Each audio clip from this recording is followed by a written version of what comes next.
Doctor एके ओझा class में सभी का स्वागत है। एनसीईआरटी की सीरीज बनाई जा रही है class 6 to class 12 for all subject. इसमें अभी हिस्ट्री को चूज किया गया है और हिस्ट्री में क्लास 6 को सिलेक्ट किया गया है। क्लास 6 का आज चैप्टर 9 और उसका पार्ट सेकंड बन रहा है, यानी दूसरा पार्ट उसका बन रहा है।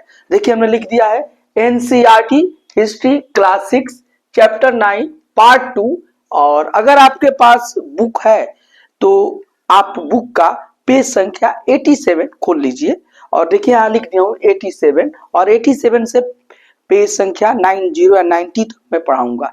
देखिए मेरे पास एनसीईआरटी की यह पुस्तक है, यह एनसीईआरटी की बुक है क्लास 6 की हिस्ट्री की और इसका पेज नंबर 87 मैं ओपन कर रहा हूँ। देखिए आपके सामने हमने ओपन कर लिया और इस पेज संख्या में ये जो चैप्टर है यह है, इसका नाम है नए साम्राज्य और राज्य, यानी कि न्यू एम्पायर्स एंड किंगडम्स। इसमें हम आज बहुत इंपॉर्टेंट हम दो गुप्त शासकों के बारे में चर्चा करेंगे। दो गुप्त शासक, एक है समुद्रगुप्त और दूसरे हैं चंद्रगुप्त द्वितीय या चंद्रगुप्त विक्रमादित्य। तो इन दोनों की मैं चर्चा करूंगा और ये दोनों से बहुत ही क्वेश्चन पूछे जाते हैं और बहुत इंपॉर्टेंट है। और इसके पहले का एक क्लास है उसमें हमने अलग से हमने पूरे गुप्त साम्राज्य के शासकों के बारे में बनाया है, उसको आप जरूर देखिएगा क्योंकि उसमें सभी गुप्त शासकों की हमने चर्चा किया है। यहाँ भी मैं संक्षिप्त में चर्चा कर रहूंगा लेकिन उसको आप जरूर देखिएगा। और उसमें मैं बताया हूं कि जो गुप्त शासन 240 ईस्वी यानी एडी या कॉमन एरा से जो शुरू हुआ वो 550 ईस्वी तक चला। ठीक है, उसके बाद ये समाप्त प्राय हो गया हुनों के आक्रमण से, मैंने बताया हूं। और बहुत ही छोटे छोटे जगहों पर सिमट के गुप्त शासन रह गया है, इसलिए उसकी चर्चा नहीं की जाती है। 550 ईस्वी तक ही माना जाता है। तो उसके शासकों की हमने पूरा बताया है कि, और उसमें हमने ये समझाया है कि गुप्त साम्राज्य की स्थापना श्री गुप्त ने किया था 240 ईस्वी में और उसके बाद उनका पुत्र घटोत्कच शासक बना। उसके बाद चंद्रगुप्त फर्स्ट या प्रथम शासक बना और जिसने महाराजा धीराज की उपाधि धारण की। इससे लगता है कि गुप्त शासक अब शक्तिशाली हो रहे थे और चंद्रगुप्त प्रथम पहला सबसे महत्वपूर्ण शक्तिशाली शासक माना जाता है। और चंद्रगुप्त प्रथम ने अपने स्थिति को मजबूत करने के लिए वैवाहिक संबंधों का भी आश्रय लिया और उसने लिच्छवी राजकुमारी कुमार देवी से शासन किया और उस कुमार देवी के शासन से चंद्रगुप्त प्रथम जो है उनकी स्थिति बहुत मजबूत हो जाती है क्योंकि लिच्छवी लोग बहुत मजबूत थे, उन्हीं की राजकुमारी कुमार देवी थी। तो चंद्रगुप्त प्रथम शासक होते हैं, उनका समय 320 से 335 ईस्वी, ये सब मैं बता चुका हूं। और चंद्रगुप्त प्रथम के ही पुत्र समुद्रगुप्त हुए और समुद्रगुप्त यानी चंद्रगुप्त प्रथम और लिच्छवी राजकुमारी कुमार देवी से उत्पन्न पुत्र समुद्रगुप्त हुए और ये बहुत इंपॉर्टेंट है। इन्हीं समुद्रगुप्त के बारे में हम चर्चा करेंगे जिनका शासनकाल आपको 335 ईस्वी से लेकर और 375 ईस्वी तक रहा। ये बहुत शक्तिशाली शासक रहे हैं और इनके बारे में हरिसेन की प्रशस्ति मिलती है जो इलाहाबाद या प्रयागराज में है और उस प्रशस्ति में पूरा बताया गया है, काफी डिटेल में इनके बारे में बताया गया है। तो वो मैं यहाँ पर चर्चा करूंगा, इसीलिए मैंने लिख दिया हूँ समुद्रगुप्त की प्रशस्ति। और इसके बाद फिर मैं समुद्रगुप्त का जो पुत्र है उनका नाम है चंद्रगुप्त आपका द्वितीय या चंद्रगुप्त विक्रमादित्य कहा जाता है। वो भी बहुत इंपॉर्टेंट शासक हुए हैं, बहुत यशस्वी शासक हुए हैं। उनके समय में शक आक्रमण होता है जिसको उन्होंने सफलता पूर्वक उस आक्रमण को कुचला, शकों को हराया और भारत को मजबूत किया। तो ये हुआ। ये दो तरह जो गुप्त शासक थे उनकी राजधानी पाटलिपुत्र हुआ करती थी, पटना हुआ करती थी। लेकिन जब चंद्रगुप्त द्वितीय होते हैं तो अपनी दूसरी राजधानी उज्जैन को बनाते हैं और पाटलिपुत्र और उज्जैन दोनों जगहों से ये शासन करते हैं। तो इनके बारे में आपको बताऊंगा। ऐसे जानकारी के लिए चंद्रगुप्त द्वितीय का पुत्र कुमारगुप्त होते हैं जिनके समय में नालंदा विश्वविद्यालय का स्थापना होती है। फिर इनके लड़के स्कंदगुप्त होते हैं और ये भी महत्वपूर्ण, ये अंतिम महत्वपूर्ण प्रतापी शासक हैं क्योंकि इसके बाद गुप्त साम्राज्य बहुत तेजी से उनका विघटन शुरू होता है। और स्कंदगुप्त के समय में भी हूण आक्रमण हो रहे हैं लेकिन इन्होंने हूण आक्रमण को डट कर मुकाबला किया और हुणों को पराजित किया और अपने साम्राज्य को सुरक्षित किया। लेकिन फिर इनके बाद पुरुगुप्त आते हैं, ये सब कमजोर शासक होते हैं। कुमारगुप्त सेकंड आते हैं, बुधगुप्त आते हैं, नरसिंह गुप्त आते हैं, कुमारगुप्त तृतीय भी आते हैं और अंतिम शासक ये विष्णुगुप्त माने जाते हैं। और इनके समय में हुण आक्रमण तो हो ही रहे थे और उन आक्रमणों से गुप्त साम्राज्य विघटित हो गया, विघटित हो गया और समाप्त प्राय हो गया। इसके बाद ये लोग जो उत्तरवर्ती जो गुप्त हैं वो छोटे से जगहों में सिमट के वो अपना शासन करते रहे कुछ समय तक, इसलिए उनकी अब बहुत चर्चा नहीं होती है। तो 550 में ये विष्णुगुप्त का शासन समाप्त हो जाता है। तो उसी में अब हम समुद्रगुप्त की चर्चा करेंगे, यानी कि समुद्रगुप्त आपको आप देख सकते हैं कि यह चौथे शासक हैं। श्रीगुप्त, घटोत्कच, चंद्रगुप्त प्रथम और समुद्रगुप्त, ये चौथे शासक समुद्रगुप्त की अभी हम चर्चा करने जा रहे हैं। और इसके बाद इनके पुत्र चंद्रगुप्त द्वितीय, चंद्रगुप्त विक्रमादित्य का मैं चर्चा करूंगा। आप मेरे साथ बने रहिए और आइए मैं बुक को पढ़ता हूं और फिर इसको समझाने का प्रयास करता हूं। देखिए समुद्रगुप्त की प्रशस्ति, यही लिखा है समुद्रगुप्त की प्रशस्ति। और समुद्रगुप्त का जो शासन काल है 335 से, देखिए मैं यहाँ लिख देता हूँ, समुद्र इनका शासन काल जो है 335 से और देख लीजिए 375 एडी है। यही समुद्रगुप्त का शासन काल है। तो इन्हीं की हम चर्चा करने जा रहे हैं और इनकी प्रशस्ति के बारे में चर्चा करेंगे। मैं बता दिया कि समुद्रगुप्त ये किसके पुत्र थे, तो ये चंद्रगुप्त प्रथम के लड़के थे। गुप्त शासक चंद्रगुप्त फर्स्ट के या प्रथम के पुत्र थे और इनकी माँ का नाम था कुमार देवी, जो लिच्छवी की राजकुमारी थी। तो ये समुद्रगुप्त की चर्चा है। देखिए आइए देखते हैं समुद्रगुप्त की प्रशस्ति हमें क्या बताती है। कवि ने इसमें, कवि मतलब हरिसेन, हरिसेन जो है वो इन कवि भी थे, इनके दरबार में दरबारी कवि भी थे और इन मंत्री भी हरिसेन थे। तो हरिसेन, ये नाम क्या है, हरिसेन की प्रशस्ति। देखिए हरिसेन, हरिसेन की प्रशस्ति, प्रशस्ति, प्रशस्ति, प्रशस्ति मतलब प्रशंसा होता है। तो ये हरिसेन की प्रशस्ति की हम चर्चा करने जा। हर समुद्र की प्रशस्ति माने हरिसेन की प्रशस्ति। ये कहां पर है, ये देखिए ये प्रयागराज में है, इलाहाबाद में या प्रयागराज में है। प्रयागराज में अशोक स्तंभ है, उसी पर लिखा गया है। अब प्रयागराज या इलाहाबाद लिखा जा रहा है, ठीक है, इलाहाबाद। देखिए भारत का नक्शा है, मैप है और यही देखिए, देखिए ये इलाहाबाद है, देख लीजिए भारत के मैप में यही इलाका है, यही अशोक स्तंभ है और यहीं पर यही इलाहाबाद को प्रयागराज कहा जा रहा है। और यहीं पर हरिसेन ने अशोक स्तंभ पर ही एक बहुत लंबा अभिलेख लिखा है और जिसको कि प्रशस्ति कहा जाता है। इसमें प्रशस्ति मतलब कि प्रशंसा किया जाता है। तो जो भी प्रशंसा में जिस लिखा जाता है उसको प्रशस्ति कहा जाता है। और यह भी एक अभिलेख है, बहुत लंबा अभिलेख है जो इसमें लिखा है इसमें। और इसमें काफी कुछ वर्णन किया है, उससे हमको बहुत कुछ पता चलता है समुद्रगुप्त के बारे में। तो देखिए क्या बोलता है कवि ने इसमें, कवि यानी हरिसेन कवि ने इसमें राजा की एक योद्धा, योद्धा मतलब वॉरियर, युद्धों को जीतने वाला राजा, विद्वान तथा एक उत्कृष्ट कवि के रूप में भरपूर प्रशंसा की है। तो स्पष्ट बात है कि जो कवि है इसमें राजा को योद्धा के रूप में, एक वीर के रूप में, एक विद्वान के रूप में और एक कवि के रूप में उसकी बहुत प्रशंसा की है, उसकी भूरी भूरी प्रशंसा की है। और यहाँ तक कि उसे ईश्वर के बराबर बताया गया है। इस प्रयाग प्रशस्ति में समुद्रगुप्त को ईश्वर के बराबर बताया है हरिसेन ने, हरिसेन की प्रशस्ति में बताया गया है। तो बिल्कुल समझ में आ रहा है कि हरिसेन जो है वो समुद्रगुप्त के दरबारी कवि हैं और इनके दरबार में मंत्री भी हैं। उन्होंने इनकी प्रशंसा में एक प्रशस्ति लिखा है और इस प्रशस्ति को उन्होंने अशोक के स्तंभ पर उत्कीर्ण किया है जो कि इलाहाबाद या प्रयागराज में है।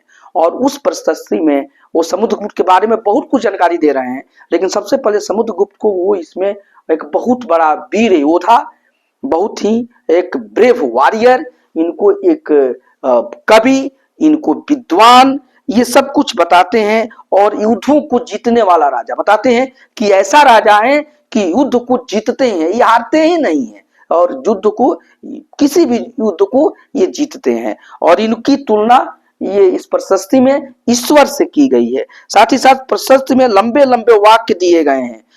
यहाँ वैसे ही एक वाक्य का अंश दिया गया है और ये जो प्रशस्ति है इसमें लंबा लंबा वाक्य दिया गया है, एकदम लॉन्ग सेंटेंस इसमें लिखे गए हैं। और उसी लॉन्ग सेंटेंस का एक दृष्टांत, उसका हिंदी अनुवाद है यहाँ पर दिया गया है। ये संस्कृत में है। सबसे बड़ी बात है कि ये जो प्रशस्ति है, यह प्रशस्ति अभिलेख जो है यह संस्कृत भाषा में है, लेकिन हिंदी में उसका अनुवाद दिया गया है। एक कितना बड़ा वाक्य है इसमें, योद्धा समुद्रगुप्त लिखा गया है। और इसमें बताया गया है कि मैं आपके बुक से ही पढ़ रहा हूं, उसी को एक्सप्लेन कर रहा हूं। जिनका शरीर युद्ध के मैदान में कुठारों, कुठार मतलब एक्स, ठीक है ना, कुल्हाड़ियों, तीरों, भालों, बर्छों, तलवारों, लोहे की गदाओं, नुकीले तीरों तथा अन्य सैकड़ों हथियारों से लगे घावों के दाग से भरे होने के कारण अत्यंत सुंदर दिखता है। देखिए तो कितना एक लंबा है। उनका जो शरीर है वह आपको युद्ध के मैदान में, जब राजा स्वयं समुद्रगुप्त का जो ये शरीर है उस पर कुठार का वार हुआ है, उस पर कुल्हाड़ी का वार हुआ है, उस पर तीर चले हैं, भाले चले हैं, बर्छे चले हैं, तलवार चले हैं, लोहे की गदाओं से उस पर आक्रमण किया गया है शरीर पर, नुकीले तीरों से उसे बेध दिया गया है, और साथ ही साथ अन्य सैकड़ों हथियारों से के घाव के दाग उनके शरीर पर हैं।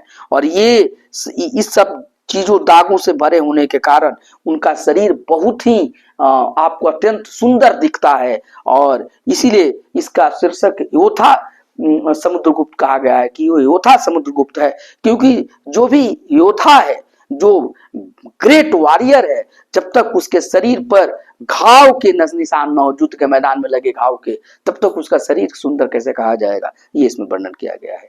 साथ ही साथ इसमें देख लीजिए कि यहाँ पर साइड में एक दो सिक्का दिखाया गया है समुद्रगुप्त का। और देखिए बीड़ा बजाने वाला राजा, इस राजा को बताया गया है कि राजा जो है बीड़ा बजाने वाला है। इसका सोने का सिक्का है, उस पर इसको बीड़ा बजाते हुए दिखाया गया है। साथ ही साथ यहाँ पर ये जैसे इन सिक्कों के उन्हें बीड़ा बजाते हुए दिखाया गया, ये लिखा गया है कि समुद्रगुप्त को सिक्कों पर समुद्रगुप्त का चित्र अंकित किया गया है। और उसमें समुद्रगुप्त क्या कर रहे हैं कि बीड़ा को, देखिए ऐसे बीड़ा होता है ना, तो बीड़ा को ऐसे वो बजा रहे हैं समुद्रगुप्त, तो बीड़ा बजाते हुए राजा के रूप में दिखाया गया है। अब आइए आगे क्या बताया जा रहा है कि अगर तुम मानचित्र 7 को गौर से देखो, देखो आपके बुक में एक मैप दिया गया है। देखिए बुक आपका है, देखिए यही एक मैप है, आपके किताब में एक मैप दिया गया है, यही मैप 7 है या मानचित्र 7 है। तो इसमें क्या है कि इसमें दिखाया गया है कि इसमें एक क्षेत्र को हरे रंग से रंगा गया है। इसमें एक क्षेत्र है, एरिया है, जिसको देखिए ये एरिया है, इसको हरा रंग से रंगा गया है। और तो इस एरिया को के बारे में बता रहा है कि जो हरे रंग से जो एरिया रंगा गया है, और तुम्हें पूर्वी समुद्र तट के साथ एक क्रम में लाल बिंदु दिखेंगे। और देखिए पूर्वी समुद्र तट है, तो वहां पर एक बिंदु में देखिए यहीं पर यही आसपास एरिया, इसमें इस मैप में आ जाइए, तो यहाँ पर लाल रंग के बिंदु दिख रहे हैं। साथ ही साथ उसी तरह के कुछ बैगनी और नीले रंग के भी मिल रहे हैं। तो ये मैप में देखिए लाल रंग, नीला रंग मिल रहा है, देख रहे हैं, ये देखिए ये हरा रंग है, ये देखिए लाल रंग यहाँ पर दिखाया गया है। इसी तरह देखिए नीचे ये नीले रंग भी दिख रहे हैं, तो ये सब यहाँ पर दिख रहे हैं। अब इसके बारे में मैं बता रहा हूँ कि इसका क्या मतलब हो रहा है। यह मानचित्र इस प्रशस्ति में प्राप्त जानकारियों के आधार पर बनाया गया है। तो जो ये मैप है, ये जो मैप यहाँ पर देखिए बुक में ये जो मैप है, तो ये जो प्रशस्ति में जो भी जानकारी मिल रही है उस जानकारी के आधार पर भी इस मैप को बनाया जा रहा है। अब इसमें देखिए अब क्या क्या चीज है उसके बारे में वर्णन करेंगे। हरिसेन 4 विभिन्न प्रकार के राजाओं और उनके प्रति समुद्रगुप्त की नीतियों का वर्णन करते हैं। तो हरिसेन जो है, ये हरिसेन जो है, ये 4 प्रकार के राजाओं और समुद्रगुप्त उन राजाओं के प्रति समुद्रगुप्त कैसी नीति अपनाता था, इसका इसमें वर्णन किया गया है। तो कितने तरह के राजा हैं? 4 तरह के। ये 4 तरह के राजा हैं और उन राजाओं के प्रति समुद्रगुप्त की क्या नीतियां होती थी बताया गया है। तो पहला क्या है देख लीजिए। पहला बता रहा है कि मानचित्र में हरे रंग का क्षेत्र आर्यावर्त के उन 9 शासकों का है जिन्हें समुद्रगुप्त ने हराकर उनके राज्य को अपने साम्राज्य में मिला लिया है। तो देखिए ये हरा रंग है, ये देखिए हरा रंग का यहाँ पर दिखाया गया है मैप में, और हरा रंग में उन आर्यावर्त के 9 शासकों की सूची दी गई है, और उन शासकों को समुद्रगुप्त क्या करता है? हराता है, और हराकर उस राज्य को सीधे वो अपने साम्राज्य में मिला लेता है। तो ये ऐसा है। साथ ही साथ इसके बाद दक्षिणापथ के 12 शासक आते हैं। नहीं तो दक्षिणापथ में जो दक्षिणापथ है, दक्षिण के साइड के, यहाँ के ये 12 शासक आते हैं। और इन 12 और इनमें से कुछ की राजधानियों को दिखाने के लिए मानचित्र पर लाल रंग दिए गए। तो यही मानचित्र पर कुछ की राजधानी को दिखाने के लिए दक्षिणापथ में लाल रंग दिखाया गया है। और साथ ही साथ ये समुद्रगुप्त के लिए उपहार लाते थे यहाँ पर। अब देखिए आगे मैं बता रहा हूं। साथ ही साथ देखिए इन सब ने हार जाने पर समुद्रगुप्त के सामने समर्पण किया था। समुद्रगुप्त ने उन्हें फिर से शासन करने की अनुमति दी। तो ये जो राजा है, दक्षिणापथ के जो 12 राजा हैं, ये लोग हार गए थे। और हारने के बाद समुद्रगुप्त के सामने इन्होंने सरेंडर कर लिया, हाथ उठा लिया, समर्पण कर दिया। अब फिर समुद्रगुप्त ने तरस खाकर कहा कि नहीं नहीं ठीक है, आप लोग मेरी अधीनता स्वीकार कर लिए, अब जाकर अपने यहाँ शासन कीजिए। और फिर उस शासन के बदले में प्रति वर्ष उनसे टैक्स लिया जाता था। फिर तीसरा है पड़ोसी देशों का आंतरिक घेरा बैगनी रंग में रंगा गया है। इस मानचित्र में देख लीजिए कि ये बैगनी रंग से भी रंगा हुआ घेरा है। देख लीजिए ये बैगनी रंग का घेरा है। तो बैगनी रंग से जो घेरा गया है उसमें कैसे राजा हैं, इसमें असम, तटीय बंगाल, नेपाल, उत्तर पश्चिम के कई गण या संघ आते थे। तो जो ये बैगनी रंग इस मैप में रंगा गया है उसमें आपको आते हैं असम आते हैं और तटीय बंगाल देखिए, ये असम आप देख ही रहे हैं, ये तटीय देखिए ये बंगाल आ गया। साथ ही साथ इसमें देखिए ये नेपाल आ गया।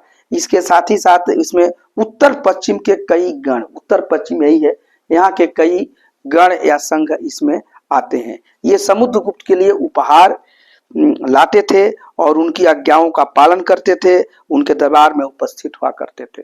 तो ये जो शासक हैं ये समुद्रगुप्त के लिए उपहार लाते थे। उनके जब वो चाहते थे उनके राज्य में आकर उपस्थित होते थे और उनके आज्ञाओं का पालन करते थे। चौथा जो है बाह्य इलाकों के शासक, जिन्हें नीले रंग से दिखाया गया है। देखिए इस मैप में देख रहे हैं, ये देखिए नीला रंग है। तो नीले रंग में ये जो बाह्य शासक हैं, और देखिए ये श्रीलंका है उसको भी नीले रंग में रंगा गया है। तो ये देखिए बाह्य इधर का ये एरिया जो है, और ये श्रीलंका है, ये नीले रंग से रंगा गया है। ऐसे शासक चौथे कैटेगरी में है। और ये देखिए संभवतः कुषाण तथा शक वंश के शासक थे। ये जो शासक थे संभवतः कुषाण या शक वंश के शासक थे। इसमें श्रीलंका के शासक भी थे और श्रीलंका के भी शासक थे। इन्होंने समुद्रगुप्त की अधीनता स्वीकार की थी। तो ये समुद्रगुप्त की अधीनता स्वीकार की थी। आप समझ लीजिए कि शक और कुषाण वंश के शासक और श्रीलंका के शासक, ये सभी लोग समुद्रगुप्त की अधीनता को स्वीकार कर लिए थे। अपनी पुत्रियों का विवाह उससे किया था। साथ ही साथ समुद्रगुप्त से उन्होंने अपनी पुत्रियों का विवाह भी किया था। तो ये चीज इसमें बिल्कुल ये समझाया गया है। अब इसके बाद आपको और चीज, ये पूरी जानकारी हमको हरिसेन की प्रशस्ति से मिलती है, जो ये प्रशस्ति एक अभिलेख के रूप में अशोक के स्तंभ पर उत्कीर्ण किया गया है, जो इलाहाबाद या प्रयागराज में है। ये अशोक स्तंभ प्रयागराज में है और उसी पर हरिसेन की ये प्रशस्ति है जिसमें ये सब बात लिखा गया है। आप कभी इलाहाबाद या प्रयागराज जाइए तो आप जरूर वहां जाकर घूमिएगा। अभी तो प्रयागराज में कुंभ लगने जा रहा है, महाकुंभ, उसमें आप अगर घूमने के लिए जाते हैं तो एक दर्शन के लिए यहाँ भी आप चले जाइए, हिस्ट्री के छात्र के रूप में या जीके और जीएस जानने के लिए, या एक आम भारतीय के रूप में जाइए और देखिए कि आपका कितना महान देश होते थे, कितने शक्तिशाली शासक ये समुद्रगुप्त होते थे। और इसके बाद अब हम आपको चर्चा करेंगे चंद्रगुप्त द्वितीय के बारे में, या चंद्रगुप्त विक्रमादित्य। सेकंड हम चर्चा करने जा रहे हैं चंद्रगुप्त द्वितीय, या इन्हीं को चंद्रगुप्त विक्रमादित्य भी कहते थे। चंद्रगुप्त विक्रमादित्य, मैं बताऊंगा विक्रमादित्य क्यों हुए। चंद्रगुप्त विक्रमादित्य इनको कहते थे। और इनका जो शासन मैं बताया हूं, और जरूर बार बार कहता हूं कि एक हमने पूरा गुप्त साम्राज्य पर ही हमने एक नोट्स बनाया है, आपको वीडियो बनाया है, उसको जरूर आप देखिए। तो ये जो चंद्रगुप्त सेकंड है, इनका जो समय है ये देखिए 380 ईस्वी से लेकर, और यह देखिए ये चलते हैं 415 तक। 415 AD तक। जो मजबूर शासक है, लंबे समय तक शासन किए हैं। बाद के जो शासक लोग हुए हैं वो बहुत कम कम समय के लिए, 10 साल के लिए, 7 साल के लिए शासन किए हैं, और पूरा हमने एक वीडियो में पढ़ाया है। उसका लिंक मैं प्लेलिस्ट बनाकर इसके डिस्क्रिप्शन बॉक्स में डाल दूंगा। तो ये चंद्रगुप्त द्वितीय के बारे में आ गए हैं, और इन्हीं के समय में शक आक्रमण होता है और उन शकों को ये हराते हैं, और उसी पर ये आपको यहाँ पर उसके उपलक्ष्य में ये एक विक्रम संवत भी चलाते हैं, ठीक है ना। तो यहाँ पर देखिए लिखा गया है कि एक शब्द आया है, अभी इनके बारे में बता ही रहा हूँ। एक देखिए साइड में लिखा गया है विक्रम संवत, विक्रम संवत, विक्रम संवत, समझ रहे हैं ना, ये विक्रम संवत है। तो लिखा है कि 58 ईसा पूर्व में प्रारंभ होने वाले विक्रम संवत को परंपरागत रूप से राजा चंद्रगुप्त द्वितीय के नाम से जोड़ा जाता है, और ऐसा कहा जाता है कि उन्होंने शकों पर विजय के प्रतीक के रूप में इस संवत की स्थापना की तथा विक्रमादित्य की उपाधि धारण की। तो यही कहा जाता है कि जो विक्रम संवत है वो कब है, पूछा जाता है कि कब विक्रम संवत माना जाता है। तो विक्रम संवत जो है ये 58 ईसा पूर्व है। तो विक्रम संवत 58 ईसा पूर्व में आरंभ हुआ था, और इसको परंपरागत ट्रेडिशनल माना जाता है कि विक्रमादित्य द्वितीय या मतलब चंद्रगुप्त द्वितीय या चंद्रगुप्त विक्रमादित्य से इसको जोड़ के देखा जाता है, और माना जाता है कि उन्होंने शकों पर विजय के प्रतीक रूप में इस संवत की स्थापना की तथा विक्रमादित्य की उपाधि धारण की। तो कहा जाता है कि वो लोग शकों पर जब उन्होंने विजय प्राप्त किया तो उसी विजय के लिए उन्होंने एक विक्रम संवत चलाया, और जिसे 58 ईसा पूर्व से शुरू किया गया, माना गया, और उन्होंने इसी उपलक्ष्य में विक्रमादित्य की टाइटिल उपाधि धारण की, इसीलिए इनको चंद्रगुप्त विक्रमादित्य भी कहा जाता है। देखिए ये जानकारी की बात आ गई। अब देखिए अब यहाँ पर एक वंशावलियां दिया गया है, तो मैं इस वंशावली को मैं आपको बता चुका हूं, लेकिन यहाँ भी पढ़ देता हूं। तो देखिए अधिकांश प्रशस्तियां शासकों के पूर्वजों के बारे में बताती हैं। जो प्रशस्तियां हैं, जो अभिलेख लिखे गए हैं गुप्त शासकों के समय में, अधिकांश वो शासक के पूर्वज के बारे में बताती हैं। यह प्रशस्ति भी समुद्रगुप्त के पितामह, पितामह यानी परदादा, दादा, पिता और माता के बारे में बताती है। तो ये जो प्रशस्ति है, ये हरिसेन की प्रशस्ति, यह समुद्रगुप्त के पूरे पितामह के बारे में, माने इनके दादा के बारे में, परदादा के बारे में, इनके पिता के बारे में, इनके माता के बारे में बताती हैं। और उनकी माँ कुमार देवी लिच्छवी गण की थी, और पिता चंद्रगुप्त वंश के पहले शासक थे, जिन्होंने महाराजाधिराज जैसी बड़ी उपाधि धारण की। तो मैं समझाया भी हूँ कि ये जो ये समुद्रगुप्त हैं, तो इसके बारे में बताया गया है कि इनकी जो माँ थी समुद्रगुप्त की, वो कुमार देवी थी, वो लिच्छवी गण की राजकुमारी थी, और इनके पिता जो थे वो चंद्रगुप्त प्रथम थे। देखिए कंफ्यूज मत कीजिएगा, चंद्रगुप्त द्वितीय है, विक्रमादित्य जो है, और वो इन समुद्रगुप्त के पिता का नाम चंद्रगुप्त प्रथम है। तो चंद्रगुप्त प्रथम पिता थे, और समुद्रगुप्त की माँ जो थी वो लिच्छवी राजकुमारी थी, उनका नाम कुमार देवी था। तो इसकी ये सब चर्चा इस हरिसेन की प्रशस्ति में मिलती है। साथ ही साथ ये जो थे ये इन्होंने चंद्रगुप्त जो हुए, वो माने इनके जो पिता जो हुए, समुद्रगुप्त के जो पिता हुए, वो गुप्त वंश के पहले शासक हैं, जो कि महाराजाधिराज की उपाधि धारण की है।